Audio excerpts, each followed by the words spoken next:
ಪ್ರೇಮ ಜೀವಿಯ ಕಥಾ ಪ್ರಪಂಚಕ್ಕೆ ಇವತ್ತಿನ ಕತೆಗೆ ಸ್ವಾಗತ ಸುಸ್ವಾಗತ. ನೀವಿನ್ನೂ ನಮ್ಮ ಚಾನಲ್ಗೆ ಸಬ್ಸ್ಕ್ರೈಬ್ ಮಾಡಿಲ್ಲ ಅಂದರೆ ನಮ್ಮ ಕಥೆಯನ್ನು ಕೇಳಿ ಅಭಿಪ್ರಾಯವನ್ನು ತಿಳಿಸೋದಕ್ಕೆ ನಮಗೊಂದು ಸಬ್ಸ್ಕ್ರೈಬ್ ಮಾಡಿಬಿಡಿ. ನಮ್ಮ ಸಮಾಜದಲ್ಲಿ ಕೆಲವರು ಇರ್ತಾರೆ, ಅವ್ರು ಹೇಳೋದೇ ಸುಳ್ಳು. ಕುಲಕಸ್ಬು ಸುಳ್ಳೇ ಆದರೂ ಅವ್ರನ್ನೇ ಜನ ನಂಬ್ತಾರೆ. ಎಂಥ ಸಿಚುಯೇಷನ್ನು ಅದು ಹೆಂಗೆ ಹ್ಯಾಂಡಲ್ ಮಾಡ್ತಾರೆ ಗೊತ್ತಾ?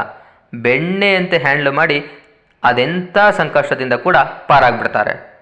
ಅಂಥವನೇ ನಮ್ಮ ಓಳ್ ಮುನ್ಸ್ವಾಮಿ ಕೂಡ. ಯಾರು ಈ ಓಳ್ ಮುನ್ಸ್ವಾಮಿ? ಅವನು ಸೋಮನಹಳ್ಳಿಯ ಹಿರಿಕ ಅಂದರೆ ಅವನಿಗೇನು 50-60 ವರ್ಷ ಆಗಿಲ್ಲ. ಇರೋದ್ರಲ್ಲಿ ಅವನನ್ನೇ ಎಲ್ಲರೂ ದೊಡ್ಡವನು ಅಂತ ಭಾವಿಸ್ತಾರೆ. ಯಾಕಂದರೆ ಇಡೀ ಊರಿಗೆ ಓದಿರೋನು ಅವನೊಬ್ಬನೇ ಕಣಪ್ಪ. ಮುನ್ಸ್ವಾಮಿ ಬೆಳಗ್ಗೆನೆ ಎದ್ದು ದೇವರಿಗೆಲ್ಲ ನಮಸ್ಕಾರ ಮಾಡಿ ಸ್ನಾನ ಮಾಡಿ ರೆಡಿಯಾಗಿದ್ದ. ಇನ್ನೇನು ಹೊರಗಡೆ ಹೊರಡಬೇಕು. ಆಗ ಲೇ ಅನಿತಾ ಲಕ್ಷ್ಮಿ ಎಲ್ಲಿದೀಯೇ? ನಮ್ಮ ಓಳ್ ಮುನ್ಸ್ವಾಮಿ ಹೆಣ್ತಿಂಗ್ ಕರಿತಿದ್ದ. ಆದ ಕಡೆಯಿಂದ ಹಾ ಇಲ್ಲ ಹೂ ಇಲ್ಲ. ಬೆಳಗ್ಗೆ ಎಲ್ಲ ಹಾಳಾಗೋದ್ಲು ಹುಚ್ಚು ಮುಂಡೆದು. ಈ ಕಿವಿ ಕೇಳೋದು ಕ್ಯಾಪ್ರಿ ಕಟ್ಕೊಂಡು ಹೆಣ್ಗೋದಿದೆ ನೋಡಿ ನನಗೆ. ಒಬ್ಬನೇ ಹೆಣ್ತಿನ ಬೈಕಳ್ತಾ ಇದ್ದ. ಅಷ್ಟರಲ್ಲಿ ಬಂದ್ಲು ನೋಡಿ ಅವನ ಹೆಂಡ್ತಿ ಸುನಂದ. ಮುದವಿನ ತಂದು ಅದ್ಯಾಕೆ ಒಳ್ಳೆ ಎಮ್ಮೆ ಹಿಡ್ದಂಗೆ ಅರ್ತೀಯ? ಎಲ್ಲೂ ಓಡಾಗಿಲ್ಲ, ಇಲ್ಲೇ ಇವನಿ. ಹೊರಗಡೆ ಕಸ ಗುಡಿಸ್ತಿದ್ದೋಳು ಕೈನಲ್ಲಿ ಪೊರಕೆ ಇಟ್ಕೊಂಡೆ ಮುನ್ಸ್ವಾಮಿ ಎದುರಿಗೆ ಬಂದು ನಿಂತ್ಕೊಂಡಿದ್ಲು. ಅವಳು ನಿಂತಿ ಸ್ಟೈಲ್ ನೋಡೆ ಒಂದು ಮಾತು ಹೆಚ್ಚಿಗೆ ಆಡಿದ್ರು ಪೊರಕೆ ಸೇವೆ ಆಗೋದು ಖಂಡಿತ ಅಂತ ತೆಪ್ಪಗಾಗ್ಬಿಟ್ಟ ಮುನ್ಸ್ವಾಮಿ. ಏನು ಕರೆದಿದ್ದು?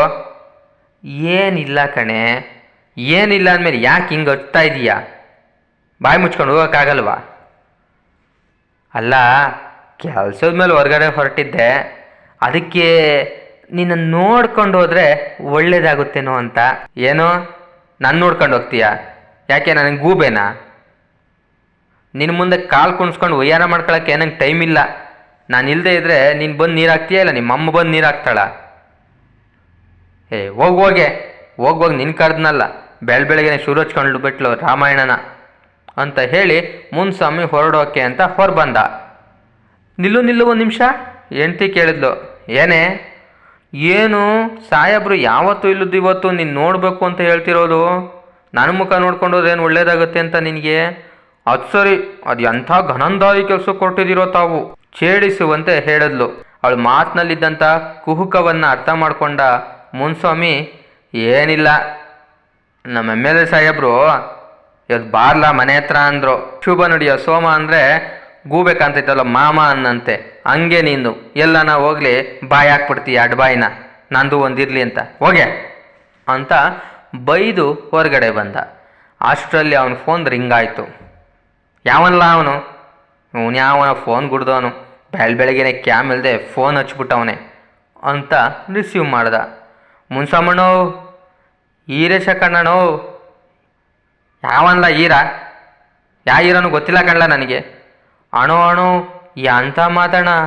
ನಾನಣ್ಣ ಆ ಮೂಲೆ ಮನೆ ಮಾದೇವನ ಮಗ ಈರ. ನೀನಾ? ಏನಲ್ಲ ಅಣೋ, ಹಸು ತಗೊಳಕ್ಕೆ ಅಂತ ಬ್ಯಾಂಕಲ್ಲಿ ಲೋನ್ ಕೊಡಿಸ್ತೀನಿ ಅಂತ ಹೇಳಿದ್ದೆ. ಹೇಳಿದ್ದೆ, ಏನೀಗ? ಅಲ್ಲ, ಹಂಗೆ ಹೇಳಿ 2,000 ದುಡ್ಡು ಇಸ್ಕೊಂಡೆ. ಈತ ದುಡ್ಡು ಇಲ್ಲ, ಲೋನು ಇಲ್ಲ, ಹೊಸನು ಬರಲಿಲ್ವಲ್ಲಣೋ. ಏನಲ್ಲ ನಿನ್ನ ಮಾತು? ನೀನು ದುಡ್ಡು ತಗೊಂಡು ನಾನು ಓಡೋದ್ನೇನ್ಲ? ಇಲ್ಲೇ ಇವನಿ ತಾನೇ ಮ್ಯಾನೇಜರಿಗೆ ಬೇರೆ ಏನು ಕ್ಯಾಮ್ ಇಲ್ಲ ನೋಡು, ನಮ್ಮ ಹೀರೋನ್ ಲೋನ್ ಕೊಡ್ರು ಅಂತ ಅವರು ಫೈಲ್ ಇಟ್ಕೊಂಡು ಓಡಾಡ್ತಾರೆ. ನಾನು ಅವ್ರ ಮುಂದೆ ಹೋಗಿ ಆಯ್ತಾ ಫೈಲು, ಸರ್ ಆಯ್ತಾ ಸೈನು ಅಂತ ಅವ್ರ ಮುಂದೆ ಅಲ್ಕಿರ್ಕೊಂಡು ನಿಂತ್ಕೊಂಡ್ಲೇನ್ಲ? ಯಾಕಲ ಅಣೋ ಬ್ಯಾಸರ ಮಾಡ್ಕೋಬೇಡ ಕಣೋ. ಬ್ಯಾಸಾಯ ಮಾಡೋದು ಹೆಂಗಿದೆ ಅಂತ ನಿಂಗೆ ಗೊತ್ತು. ಅದನ್ನೊಂದೇ ನೆಪ್ಕೊಂಡು ಆಗಕ್ಕಿಲ್ಲ ಕಣೋ. ಅದಕ್ಕೆ ಗಿಸ ತಗೊಂಡ್ರೆ ಹಾಲ್ಗಿಲ್ ಕರೆದು ಹೆಂಗೋ ಜೀವನ ಮಾಡ್ಬೋದು. ಮಕ್ಕಳು ಬೇರೆ ದೊಡ್ಡವರಾಗ್ತಾರೆ ಕಣೋ. ಬಿರ್ಬಿರ್ನೆ ನೋಡೋಣ. ಆಯ್ತಾಯ್ತು ಇಡ್ಲಾ, ಮ್ಯಾನೇಜರ್ ತಾವ ಮಾತಾಡಿ ನೋಡ್ತೀನಿ. ಏನೋ ಮ್ಯಾನೇಜರ್ ಇವನಿಗೆ ಖಾಸಾ ದೋಸ್ತು ಅನ್ನೋ ಹಾಗೆ ಬಿಲ್ಡಪ್ ಕೊಟ್ಟ. ಇದಷ್ಟೇ ಅಲ್ಲ, ಊರಿಗೇನೇ ಬರಲಿ, ಕರೆಂಟ್ ಸಮಸ್ಯೆ ಬರಲಿ, ನೀರಿನ ಸಮಸ್ಯೆ ಬರಲಿ, ಅಥವಾ ಯಾರಾದರೂ ರೋಡು ಚರಂಡಿ ಅಥವಾ ಇನ್ನೇನಾದರೂ ಕಟ್ಟಲಿ, ಸರ್ಕಾರದಿಂದ ಏನಾದರೂ ಸೌಲಭ್ಯ ಸಿಗ್ತಾ ಇರಲಿ, ಎಲ್ಲ ಕಡೆ ಇವಂದೇ ಹಸ್ತಕ್ಷೇಪ. ಎಲ್ಲಾನು ಹೋಗ್ತಾನೆ, ಎಲ್ಲರನ್ನೂ ಕೇಳ್ತಾನೆ, ಎಲ್ಲರನ್ನೂ ಬಾಯಿ ಬಿಡಿತಾನೆ. ಮಾತು ಗೊತ್ತಿದೆ, ಯಾರು ಇವನ ಎದುರಿಗೆ ಏನೂ ಮಾತಾಡಲ್ಲ. ಸುಮ್ಮನೆ ಇವನ ಎದುರಿಗೆ ಮಾತಾಡಿ ಯಾಕೆ ತರಲೆ ಅನ್ನೋದು ಎಲ್ರ ಪ್ರಶ್ನೆ. ಅದಕ್ಕೆ ಸೋಮನಹಳ್ಳಿ ಇವ್ರ ಪಾಲಿಗೆ ಇವನೇ ಹೀರೋ. ಅದೆಲ್ಲ ಹಂಗಿರಲಿ, ನಮ್ಮ ಜನ ಕೂಡ ಹಾಗೇನೆ ಈ ಥರ ಬಿಲ್ಡಪ್ ಕೊಡೋರ್ನೇ, ಅದರಲ್ಲೂ ಬಿಟ್ಟು ಬಿಲ್ಡಪ್ ಕೊಡೋರ್ನ ಯಾವುದೇ ಡೌಟ್ ಇಲ್ಲದೆ ಒಪ್ಕೊಂಡ್ಬಿಡ್ತಾರೆ. ನಮ್ಮ ಮುನ್ಸ್ವಾಮಿನೂ ಅಂಥದ್ರಲ್ಲಿ ಒಬ್ಬ. ಮುನ್ಸ್ವಾಮಿನ ಯಾಕೆ ಇಷ್ಟೊಂದು ಜನ ನಂಬ್ತಾರೆ ಅನ್ನೋದಕ್ಕೂ ಒಂದು ಕಾರಣ ಇದೆ ರೀ. ಆ ಸೋಮನಹಳ್ಳಿಲಿ ಯಾವ ಬಡ್ಡಿ ಮಗನೂ ಏನನ್ನೂ ಓದಿಲ್ಲ. ಇರೋದು ಅಲ್ಪ ಸ್ವಲ್ಪ ಓದಿ ಒಂದೆರಡು ಇಂಗ್ಲೀಷ್ ಪದಗಳು ತಿಳ್ಕೊಂಡಿರೋದು ಅಂದರೆ ಮುನ್ಸ್ವಾಮಿ ಒಬ್ಬನೇ. ಅವನು ಓದಿರೋದು 8ನೇ ಕ್ಲಾಸೇ, ಅದು ಫೇಲೇನೆ. ಆದ್ರೂ ಏನೋ ತಿಳ್ಕೊಂಡಿರೋ ನನಗೆ ಎಲ್ರಿಗೂ ಅದು ಇದು ಹೇಳ್ತಿರ್ತಾನೆ. ಈರಂಗಷ್ಟೇ ಅಲ್ಲ, ಊರ್ನವ್ರಿಗೆಲ್ಲ ಉಂಡೆ ನಾಮ ತಿಕ್ಕವನೇ ನಮ್ಮ ಮುನ್ಸ್ವಾಮಿ. ಅದೇನೋ ಅಂತಾರಲ್ಲ, ಮಾತೊಂದಿದ್ರೆ ಸಾಕು ದೇಶನೇ ಆಳಬಹುದು. ತೇಟ್ ನಮ್ಮ ಪೊಲಿಟಿಷಿಯನ್ ಥರ. ಹಾಂ, ಮರ್ತ್ಬಿಟ್ಟಿದ್ದೆ, ಪೊಲಿಟಿಷಿಯನ್ ಅಂತಿದ್ದಂಗೆ ನೆನಪಾಯಿತು. ನಮ್ಮ ಮುನ್ಸ್ವಾಮಿ ಸೋಮನಹಳ್ಳಿಗೆ ಹೀರೋ ಆಗೋದಕ್ಕೆ ಇದು ಒಂದು ಘಟನೆ ಕಾರಣ ಆಗಿತ್ತು. ಹಿಂಗೆ ಸೋಮನಹಳ್ಳಿಲಿ ಒಂದು ದೇವಸ್ಥಾನ ಇತ್ತು. ಆ ದೇವಸ್ಥಾನ ಜೀರ್ಣೋದ್ಧಾರ ಮಾಡಿದರು. ಆ ಜೀರ್ಣೋದ್ಧಾರಕ್ಕೆ ಯಾರನ್ನ ಕರೆಯೋದು ಅಂತ ಎಲ್ಲ ಯೋಚನೆ ಮಾಡಬೇಕಾದ್ರೆ ನಮ್ಮ ಮುನ್ಸ್ವಾಮಿ ಸುಮ್ಮನೆ ಇದ್ದವನು MLA ಕರ್ಸ್ಬಿಡೋಣ ಬಿಡ್ರಿ ಅಂದ. ಅಣ್ಣೋ MLA ಇಲ್ಲ, ನಾನು ನಮ್ಮ ಇದಕ್ಕೆ ಬರೋಕ್ಕಾಗತ್ತ ಅಣ್ಣೋ, ಯಾರು ಹೋಗಿ ಕರೀತಾರಣ್ಣೋ? ಜನ ಹಂಗಂದಾಗ ಯಾಕೆ ನಾನೇ ಹೋಗಿ ಕರ್ಕೊಬಂದ್ಬಿಡ್ತೀನಿ ಅಂದೇ ಬಿಟ್ಟ. ಜನ ನಿಜಾನ ಅಂತ ಕೇಳಿದ್ರು. ಅದ್ಯಾಕಲ್ಲ, ನೋಡೇ ಬಿಡೋಣ ಅಂತ ಅಂದ. ಆಸಾಮಿ ಹಂಗಂದಿದ್ದಷ್ಟೇ. MLA ಗೊತ್ತಿಲ್ಲ, ಅವನ ಮನೆ ಗೊತ್ತಿಲ್ಲ, ಅವನ PA ಯಾರು ಅಂತ ಗೊತ್ತಿಲ್ಲ, ಜನಕ್ಕೆ ಮಾತ್ರ ಹೇಳ್ಬಿಟ್ಟವನೆ. ಕೆಲವೊಂದು ಸರಿ ಏನಾಗುತ್ತೆ ಅಂದರೆ ಕಾಗೆ ಕೂತ್ಕೊಳ್ಳೋಕ್ಕೂ ಕೊಂಬೆ ಮುರಿಯೋಕ್ಕೂ ಒಂದೇ ಆಗುತ್ತೆ ಅಂತಾರಲ್ಲ, ಹಂಗೆ ಕಾಕತಾಳೀಯ ಅನ್ನಾಗೆ ನಮ್ಮ ಮುನ್ಸ್ವಾಮಿಗೂ ಹಂಗೆ ಆಗೋಯ್ತು ನೋಡಿ. ಅವತ್ತು ದೇವಸ್ಥಾನ ಉದ್ಘಾಟನೆ ನಾಳೆ ಅನ್ಬೇಕಾದ್ರೆ ಅವತ್ತು ಸಂಜೆ MLA ಸಾಹೇಬರು ಅದೇ ರೋಡಲ್ಲಿ ಹೋಗ್ತಾಯಿದ್ರು. ಇವನ ಅದೃಷ್ಟನೋ ಇಲ್ಲ ಅವ್ರ ದುರದೃಷ್ಟನೋ ಇಲ್ಲ ಜನ ಇವನ ಮೇಲೆ ಇಟ್ಕೊಂಡಿದ್ದ ಅಭಿಮಾನನೋ ಗೊತ್ತಿಲ್ಲ, MLA ಕಾರು ಇವ್ರೂರ ಮುಂದೆನೇ ಕೆಟ್ಟು ನಿಂತೋಯ್ತು. ಅಲ್ಲೇ ಏನಪ್ಪ ಮಾಡೋದು, MLA PAಗೆ ತಲೆ ಕೆಟ್ಟೋಯ್ತು. ನೋಡ್ತಾನೆ ಅಲ್ಲೊಂದು ಫಂಕ್ಷನ್ ನಡೀತಾ ಇದೆ. ಏನು ಫಂಕ್ಷನು ಅಂತ ವಿಚಾರಿಸಿದೆ, ಅದು ದೇವಸ್ಥಾನ ಜೀರ್ಣೋದ್ಧಾರ. ಎಲೆಕ್ಷನ್ ಟೈಮ್ ಬೇರೆ ಹತ್ರ ಬರ್ತಾ ಇತ್ತಾ. PA ಹೋಗಿ ಏನು ಹೇಳ್ಬಿಟ್ಟ, ಸಾಹೇಬ್ರೆ ಒಂದು ಕೆಲಸ ಮಾಡಿ, ಈ ಕಾರ್ ಕೆಟ್ಟೋಗಿದೆ, ಅದು ಸೊರೋಗೋದು ಸ್ವಲ್ಪ ಲೇಟ್ ಆಗುತ್ತೆ, ನಾನು ಏನಾದರೂ ಒಂದು ವ್ಯವಸ್ಥೆ ಮಾಡ್ತೀನಿ, ಆದರೆ ಇಲ್ಲೊಂದು ಫಂಕ್ಷನ್ ನಡೀತಾ ಇದೆ, ದೇವಸ್ಥಾನದ ಜೀರ್ಣೋದ್ಧಾರ ಅಂತೆ, ನೀವು ಯಾಕೆ ಇಲ್ಲಿಗೆ ಹೋಗಬಾರ್ದು? ಹೋಗಲ್ಲ, ಯಾರು ಹೋಗ್ತಾರೆ, ಈ ಹಳ್ಳಿ ಯಾವುದಲ್ಲ ನನಗೆ ಗೊತ್ತೇ ಇಲ್ಲ. MLA ಹೇಳಿದ್ರು. ಸಾರ್ ಮೆತ್ತಿಗೆ ಹೇಳಿ ಸಾರ್, ಜನ ಕೇಳಿಸ್ಕೊಂಬಿಟ್ಟಾರು, ಇದು ಸೋಮನಹಳ್ಳಿ, ನಿಮ್ಗೆ ಹೆಚ್ಚಿಗೆ ಓಟ್ ಹಾಕೋ ಜನನೇ ಸರ್ ಇಲ್ಲಿರೋರು. ಹೌದೇನಲ್ಲ, ನನಗೆ ಗೊತ್ತೇ ಇಲ್ವಲ್ಲ. ನೀವು 5 ವರ್ಷಕ್ಕೊಂದ್ಸರಿ ಬಂದು ಎಲ್ಲಿ ಗೊತ್ತಾದತ್ ನಿಮಗೆ? ಈಗ ಒಂದು ಕೆಲಸ ಮಾಡಿ, ಸೋಮನಹಳ್ಳಿ ದೇವಸ್ಥಾನದ್ದು ಜೀರ್ಣೋದ್ಧಾರ ನಡೀತಾ ಇದೆ, ನೀವು ಹೋಗ್ಬಿಡಿ, ಅಲ್ಲೋಗಿ ಮಾತಾಡಿ, ಜನ ಎಲ್ಲ ನಿಮ್ಗೆ ಓಟ್ ಹಾಕೋದು ಗ್ಯಾರಂಟಿ ಅಂದ್ಬಿಟ್ಟ. ಹೌದಾ? MLAಗೂ ಅದು ಸರಿ ಅನ್ನಿಸ್ತು. ಸರಿ, ಅಲ್ಲಿಂದ PAನೇ ಕರ್ಕೊಂಡೋಗಿ ದೇವಸ್ಥಾನದ ಹತ್ರ ಬಿಟ್ಟ. ಜನಕ್ಕೆಲ್ಲ ಆಶ್ಚರ್ಯ. ಏನು, ನಮ್ಮ ದೇವಸ್ಥಾನ ಜೀರ್ಣೋದ್ಧಾರಕ್ಕೆ MLA ಬಂದ್ಬಿಟ್ನ? ಅದನ್ನು ಮೊದಲೇ ನೋಡಿದ್ದವನು ಓಲ್ಡ್ ಮುನ್ಸ್ವಾಮಿ. ಅವನು ಓಡೋದವನೇ MLA ಹತ್ರ ನಾನು ಈ ಊರಲ್ಲಿ ದೊಡ್ಡ ಮನುಷ್ಯ ಅನ್ನೋ ಥರ ತೋರಿಸ್ಕೊಂಬಿಟ್ಟ. ಅವರು ಇವನೇ ಇರಬೇಕು ದೊಡ್ಡ ಮನುಷ್ಯ ಅನ್ನೋ ಥರ ಇವನ್ ಕೈ ಹಿಡ್ಕೊಂಡು ನಕ್ಕೊಂಡು ಇವನ ಹತ್ರ ಮಾತಾಡ್ಕೊಂಡು ಬಂದ್ಬಿಟ್ರು. ಅಷ್ಟೇ ನೋಡಿ ಆಗಿದ್ದು. ನಮ್ಮ ಮುನ್ಸ್ವಾಮಿಗೂ ಅದೇ ಬೇಕಿತ್ತು.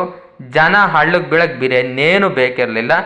ಇವನ್ನ ಹತ್ತಿ ಕುಣಿಸಿದ್ರು. MLAಗೆ ಜೈಕಾರ ಹಾಕಿ ನಿಮಗೆ ಓಟ್ ಒತ್ತೀವಿ ಅಂತಲೂ ಹೇಳಿ ಕಳಿಸಿದ್ರು. ಅವನಿಗೆ ಸ್ವಾಮಿ ಕಾರ್ಯ ಸ್ವಕಾರ್ಯ ಎರಡೂ ಆಯಿತು MLAಗೆ. ಇನ್ನು ಮುನ್ಸ್ವಾಮಿಗೆ ಅವನು ಅಂದ್ಕೊಂಡಿದ್ದೇನೇನಾಯ್ತೋ ಎಲ್ಲನೂ ಆಯಿತು.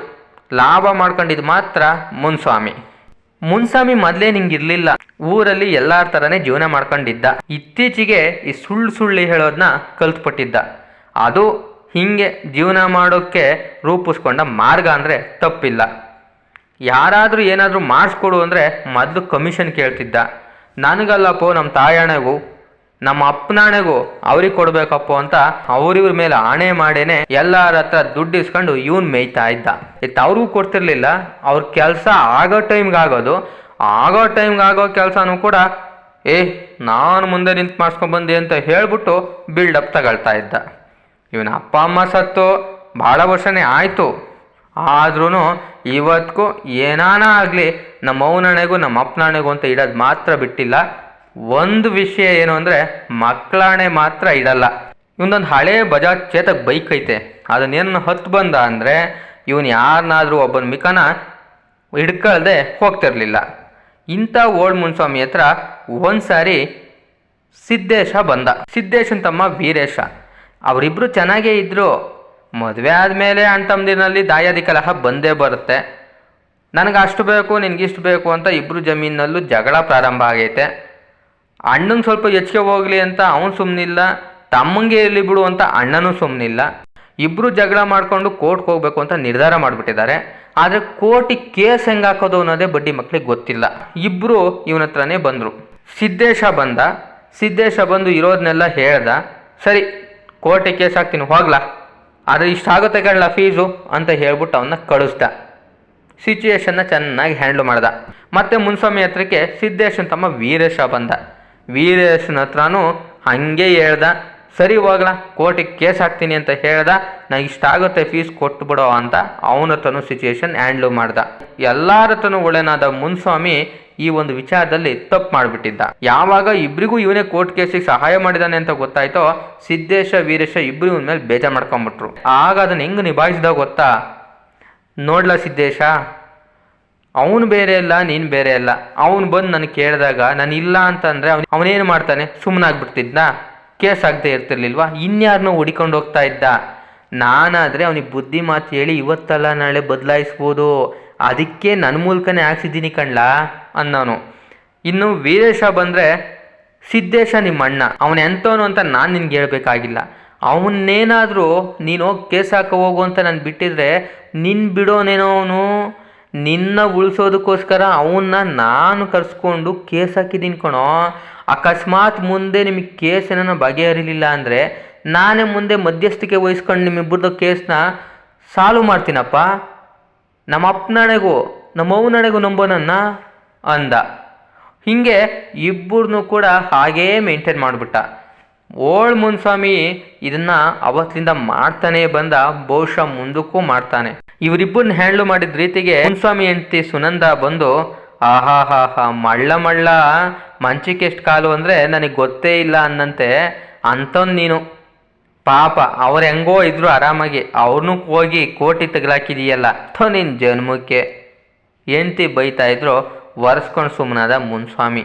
ಆದರೆ ಆಮೇಲೂ ಏನು ಬದಲಾಗಲಿಲ್ಲ ಬಿಡಿ ಮುನ್ಸ್ವಾಮಿ. ಅವನು ನಿರಂತರವಾಗಿ ಇದೇ ಕತೆ ಮುಂದುವರೆದಿತ್ತು. ಸ್ನೇಹಿತರೆ, ನಿಮ್ಮಲ್ಲೂ ಇಂಥ ಮುನ್ಸ್ವಾಮಿಗಳು ಇರ್ತಾರೆ. ಮಾತಲ್ಲೇ ಚಳ್ಳೆ ಹಣ್ಣು ತಿನ್ನಿಸೋರು ಇರ್ತಾರೆ. ಹಾಗಾದರೆ ಈ ಕತೆ ನಿಮ್ಗೇನು ಅನ್ನಿಸ್ತು? ನಿಮ್ಮ ಅಭಿಪ್ರಾಯ ಏನು ಅನ್ನೋದನ್ನು ನಮಗೆ ತಿಳಿಸಿ. ಧನ್ಯವಾದ.